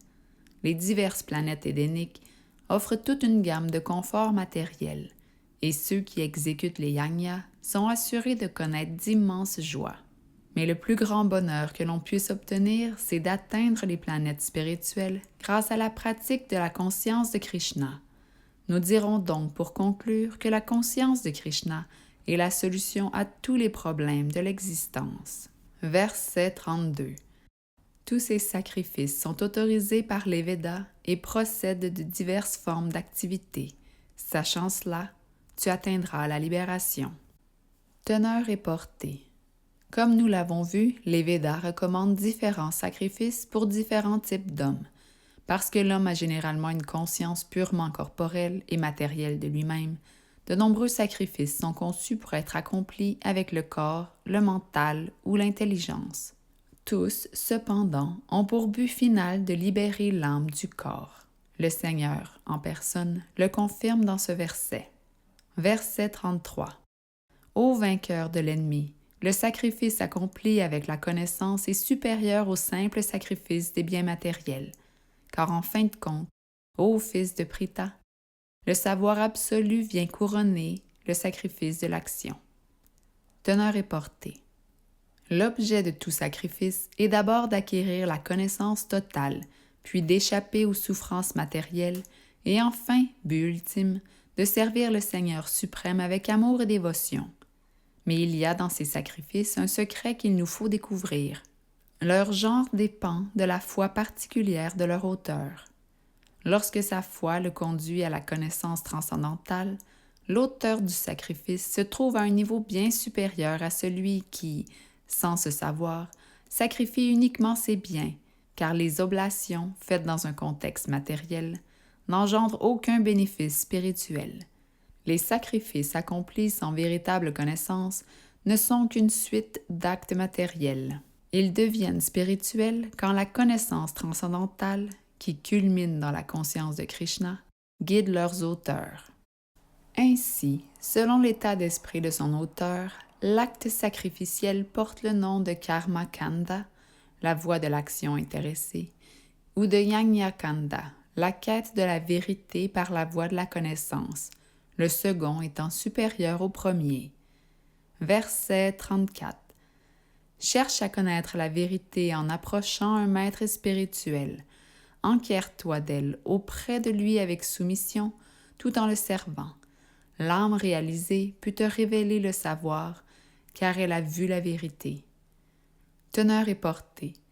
La voie menant à la réalisation spirituelle est certes difficile. C'est pourquoi le Seigneur nous conseille de chercher un maître authentique appartenant à la filiation spirituelle dont il est la source. Nul ne peut être un véritable maître spirituel s'il n'appartient à cette succession disciplique. Krishna, étant le maître spirituel originel, seul son représentant dans la lignée disciplique peut transmettre son message tel qu'il est. On ne peut obtenir la réalisation spirituelle en inventant sa propre méthode, comme le font aujourd'hui nombre d'imposteurs. Le Bhagavatam 6, 3, 19 affirme en effet: c'est le Seigneur lui-même qui trace la voie de la religion. ni les spéculations intellectuelles, ni les raisonnements stériles ne peuvent nous conduire sur la voie juste. L'étude indépendante des textes ne nous permettra pas non plus de progresser. Il est indispensable, si l'on souhaite obtenir la connaissance, d'approcher un maître spirituel authentique, de s'en remettre entièrement à lui et de le servir avec humilité et sans prétention. Satisfaire un maître accompli est le secret du progrès spirituel. Question et soumission vont de pair. On doit l'interroger avec soumission, car si l'on ne se montre pas soumis et si l'on ne développe pas une attitude de service, on ne peut recevoir la connaissance transcendantale. Le disciple doit passer avec succès l'épreuve du maître, et celui-ci, voyant sa sincérité, le bénira aussitôt en lui accordant la vraie connaissance spirituelle. Ce verset condamne toutefois et l'acceptation aveugle et les questions absurdes, car il ne suffit pas d'écouter avec soumission le maître spirituel, il faut également s'efforcer de comprendre clairement ses enseignements par le biais du service, de la soumission et de questions pertinentes. Le maître authentique est, par nature, pénétré d'affection pour son disciple. Aussi, quand le disciple s'en remet totalement à lui, toujours prêt à le servir, leur échange, en termes de questions et de connaissances, devient parfait. Verset 35. Quand tu auras ainsi reçu la connaissance véritable auprès d'une âme réalisée, l'illusion ne t'égarera jamais plus. Tu comprendras que tous les êtres font partie intégrante du Suprême. En d'autres mots, qu'ils m'appartiennent. Teneur et portée. En recevant la connaissance des lèvres d'un être réalisé, qui connaît la vraie nature des choses, l'homme en vient à comprendre que tous les êtres font partie intégrante de Dieu, Krishna, la personne suprême. On appelle Maya le concept d'une existence séparée de Krishna. Certains croient que les êtres n'ont aucun lien avec Krishna, lequel ne serait qu'un grand personnage historique et la vérité absolue rien d'autre que le Brahman impersonnel. En réalité, nous dit la Bhagavad Gita, le Brahman impersonnel est l'éclat irradiant du corps de Krishna. Krishna est Dieu, la personne suprême, la cause de tout ce qui est, ce que confirme à son tour la Brahma Samhita. Krishna est Dieu, la personne suprême, la cause de toutes les causes. De lui émanent les innombrables avatars et tous les êtres vivants.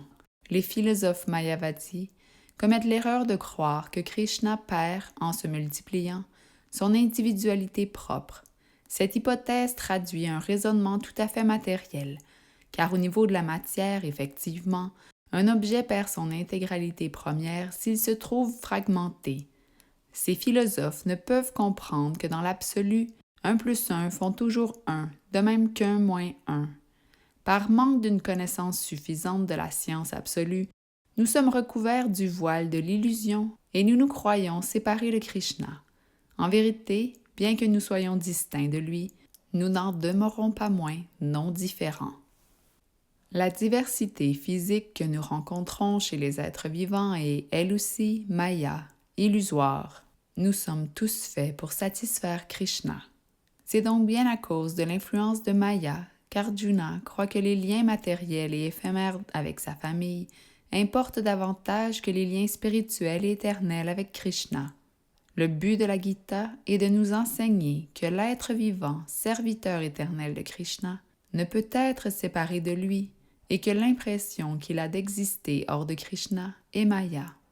L'être vivant, en tant que partie intégrante mais distincte du Seigneur suprême, a un devoir à remplir. Pour l'avoir oublié depuis des temps immémoriaux, il est contraint d'habiter un corps d'homme, d'animal, de déva, etc. Ces différents corps ont en effet pour origine l'oubli du service transcendantal du Seigneur. Et pourtant, ce voile d'illusion peut être ôté d'un coup si l'on sert avec amour le Seigneur dans la conscience de Krishna. Or, ce n'est qu'auprès d'un maître spirituel authentique que l'on obtiendra la connaissance pure, connaissance qui nous empêchera de mettre Dieu et l'être vivant sur un pied d'égalité. Avoir le parfait savoir, c'est reconnaître que Krishna, l'âme suprême est le refuge ultime de tous les êtres et que sans lui, on ne peut que se laisser abuser par l'énergie matérielle illusoire et s'imaginer exister hors de lui. Sous le couvert d'identités matérielles toutes fort différentes, ils oublient le Seigneur suprême. Mais dès que ces âmes égarées adoptent la conscience de Krishna, elles s'engagent sur la voie de la libération, ce que corrobore le Bhagavatam 2, 10, 6. Être libéré, c'est recouvrer sa condition immanente de serviteur éternel de Krishna. Verset 36. Quand bien même tu serais le plus vil des pécheurs, une fois embarqué sur le vaisseau du savoir spirituel, tu franchiras l'océan des souffrances. Teneur et portée. Comprendre clairement notre position originelle en relation avec Krishna nous permettra aussitôt de ne plus avoir à lutter pour survivre dans cet océan d'ignorance. L'univers matériel est en effet tantôt comparé à un feu dévorant et tantôt à un océan d'ignorance. Dans l'océan, même le plus puissant des nageurs doit lutter très fort pour survivre. Il accueillera comme un sauveur celui qui l'arrachera des flots. De même, la connaissance parfaite reçue de Dieu, la personne suprême, est la voie du salut. La conscience de Krishna, que l'on compare à un navire, est simple et sublime en même temps. Verset 37. Semblable au feu ardent qui réduit le bois en cendres, ô Arjuna, le brasier du savoir réduit en cendres toutes les suites des actions matérielles. Teneur et portée. Dans ce verset, la connaissance du soi, de l'âme suprême et de leurs relations est comparée à un feu qui réduira en cendres non seulement les conséquences de nos actes coupables, mais encore celles de nos actes vertueux. Les effets de nos actes se manifestent à divers degrés. Il y a ceux qui se préparent, ceux qui ne sont pas encore manifestés, ceux qui sont sur le point d'apparaître et ceux que nous subissons en ce moment. Mais la connaissance de notre nature réelle réduit en cendres toutes les conséquences de nos actes, latentes et manifestées. Ce que les Védas, Brad Aranyaka Upanishad 4, 4, 22, confirment ainsi. On triomphe alors des réactions de tous ces actes, coupables ou vertueux. Verset 38. Rien en ce monde n'est aussi pur et aussi sublime que la connaissance transcendantale, fruit mûr de toute mystique. Celui qui atteint la perfection dans la pratique du service de dévotion, en temps voulu, jouira en lui-même de ce savoir. Teneur et portée. Par connaissance transcendantale, nous entendons compréhension spirituelle. Rien n'est aussi pur, aussi sublime qu'un tel savoir. Tout comme l'ignorance est à l'origine de notre enchaînement à la matière, ce savoir, fruit mûr de la dévotion, est à l'origine de notre libération. Et une fois ce savoir obtenu, il n'est plus besoin de chercher ailleurs la paix, on la trouve en soi. En d'autres mots, et telle sera l'ultime conclusion de la Bhagavad Gita, c'est dans la conscience de Krishna que la connaissance et la paix atteignent leur apogée. Verset 39. L'homme de foi qui maîtrise ses sens et se consacre à la connaissance transcendantale pourra obtenir ce savoir. Il parviendra alors sans délai à la plus haute paix spirituelle. Teneur et portée. Celui qui a une foi ferme en Dieu, la personne suprême, peut obtenir ce savoir dans la conscience de Krishna. L'homme de foi est celui qui pense, en toute certitude, que le seul fait d'agir dans la conscience de Krishna permet d'atteindre la plus haute perfection. On acquiert cette foi en servant le Seigneur avec dévotion, ainsi qu'en chantant ou récitant Hare Krishna, Krishna Krishna, Hare Hare, Hare Rama, Rama Rama, Hare Hare, le mantra qui lave le cœur de toutes ses impuretés. Et par-dessus tout, il faut contrôler ses sens. Grâce à ces deux facteurs, on arrivera très vite à la perfection de la connaissance de la conscience de Krishna. Verset 40. Mais les ignorants et les incroyants, qui doutent des Écritures révélées, n'atteignent pas la conscience de Dieu. Ils choient. Celui qui doute ne peut connaître le bonheur ni dans ce monde, ni dans le prochain. Teneur et portée. De toutes les écritures révélées qui font autorité, la Bhagavad Gita est la plus précieuse, mais certains, plus proches de l'animal que de l'homme, n'ont aucune connaissance des Écritures et aucune foi en elles.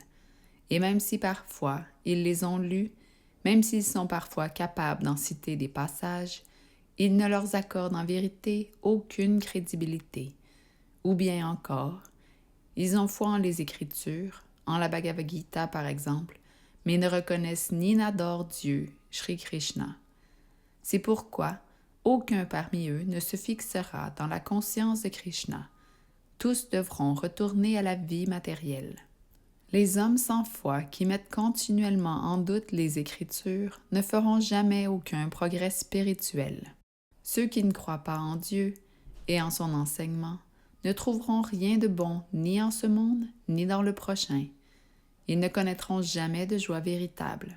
Par conséquent, il faut suivre avec foi les principes des Écritures révélées et par là s'élever dans la connaissance pure qui seule permet d'atteindre le niveau transcendantal de la compréhension spirituelle. En d'autres termes, quiconque doute des Écritures n'a aucune position sur le sentier de l'émancipation spirituelle. Nous devons donc marcher sur les traces des grands acharyas de la lignée disciplique et ainsi parvenir au succès. Verset 41. Celui dont le savoir spirituel a déraciné les doutes et qui agit dans le service de dévotion en renonçant aux fruits de ses actes est véritablement établi dans la conscience du soi. C'est pourquoi, ô conquérant des richesses, il n'est pas lié aux conséquences de ses actes. Teneur et portée. Celui qui suit les instructions de la Bhagavad Gita, telles qu'elles furent données par le Seigneur en personne, verra ses doutes balayés par la puissance du savoir transcendantal. Partie intégrante de Dieu, pleinement conscient de Krishna, il est déjà fixé dans la connaissance du soi et se situe au-delà des chaînes de l'action. Verset 42. Armé du glaive du savoir, il te faut trancher les doutes que l'ignorance a fait germer en ton cœur. Fort de l'arme du yoga, ô Bharata, lève-toi et combat. Teneur et portée. Le chapitre que nous étudions décrit le Sanatana Yoga, la fonction éternelle de l'être. Ce yoga comprend deux formes de sacrifice, l'abandon de toute possession matérielle et l'étude du soi, qui est un acte spirituel pur. Le sacrifice des biens, s'il n'est pas motivé par la quête de la réalisation spirituelle, n'est qu'un acte matériel, mais il devient parfait s'il est accompli dans un but spirituel pour le service de Krishna. Les activités spirituelles sont également de deux ordres, celles qui visent à la compréhension du soi ou de notre condition intrinsèque, et celles qui visent à la connaissance de la vérité, la connaissance de Dieu, la personne suprême. Celui qui suit la voie de la Bhagavad Gita telle qu'elle est parviendra sans difficulté à assimiler la connaissance spirituelle sous ces deux aspects essentiels. Il comprendra la nature spirituelle de l'être, partie intégrante de Dieu, et par suite la nature absolue des actes du Seigneur. Au début du chapitre, d'ailleurs, le Seigneur a parlé de ses activités absolues. On dit de celui qui ne comprend pas les instructions de la Gita qu'il est dénué de foi et utilise mal l'indépendance partielle que lui a accordée le Seigneur. En dépit d'un tel enseignement, il ne reconnaît pas la vraie nature de Krishna, ne comprend pas qu'il est Dieu, que sa personne est éternelle, omnisciente et bienheureuse. Il est certainement le plus grand des sots, mais de cette ignorance, cette sottise, il pourra se défaire s'il en vient progressivement à accepter de suivre les principes de la conscience de Krishna. La conscience de Dieu se ranime peu à peu par les oblations faites aux Devas et aux Brahmanes, par le vœu de continence, par les restrictions dans la vie conjugale et familiale, par la maîtrise des sens, par la pratique du yoga mystique, par l'austérité, le don de ses biens matériels, l'étude des Védas et le respect du Varnashrama Dharma. Toutes ces activités sont des sacrifices et répondent à des règles précises, mais leur vraie valeur vient de ce qu'elles ont pour objet, la réalisation spirituelle. Qui se propose d'atteindre cet objectif et nul autre a parfaitement compris la Bhagavad Gita qu'en celui qui doute de l'autorité de Krishna déchoit. Il convient donc d'étudier la Bhagavad Gita ou tout autre texte sacré sous la conduite d'un maître spirituel authentique, dans une attitude de service et de soumission. On dit d'un maître spirituel qu'il est authentique, légitime, s'il appartient à une succession disciplique remontant à l'origine des temps, s'il ne s'écarte en rien des instructions du Seigneur suprême telles qu'elles furent données il y a des millions d'années aux dévas du soleil, et par qui elles furent ensuite transmises aux hommes. Il est indispensable de suivre la voie de la Bhagavad Gita selon les directives de l'ouvrage lui-même et de se méfier des faux maîtres qui, pour jouir d'un certain prestige, éloignent autrui de la voie véritable. Le Seigneur est, sans l'ombre d'un doute, la personne suprême, et ses actes sont transcendantaux. Qui comprend cela échappe à l'étreinte de la matière dès qu'il commence l'étude de la Bhagavad Gita. Ainsi s'achèvent les teneurs et portées de Bhaktivedanta sur le 4e chapitre de la Srimad Bhagavad Gita, traitant de la connaissance transcendantale.